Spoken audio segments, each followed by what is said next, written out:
اكتشفت إن أسعد راجل في الدنيا هو اللي ربنا رزقه بزوجة صالحة، ست جدعة تكون سند وسكن بجد، فاهمة يعني إيه جواز وبيت وعيال مسؤولين منها، ست عارفة قيمة نفسها وقيمة بيتها، ست عارفة إن المسؤولية صعبة، وإن البيت ده ما اتبناش بالساهل، وإن أبوها دفع نص عمره علشان يلبي طلبات جوازها، فمقدرة ومحافظة على بيتها لحد اليوم الأخير في عمرها. ست فاهمة إن الحياة مش سهلة، وإن أول كام سنة في الجواز الأمور بتكون مش مستقرة، وإن الجواز مش زي اللي بيجي في الأفلام، وإن الظروف ممكن تبقى حملها تقيلة على كتف جوزها، فتساعده وتعينه وتصبره على الشيلة.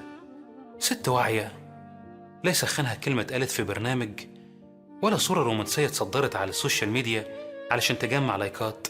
ست عارفة إن الحب الحقيقي بيبقى بين الأربع جدران، وإنها سر جوزها وستره وسكنه. ست بتحب تسمع الكلام الحلو، بتحب الدلع وبتحب الخروجات، لكن بتعذر جوزها الشقيان لأنها عارفة إنه بيحارب علشانها، وإن لقمة العيش الحلال صعبة. عارفة إن لو في إمكانه هيخليها ملكة، بس ما باليد حيلة.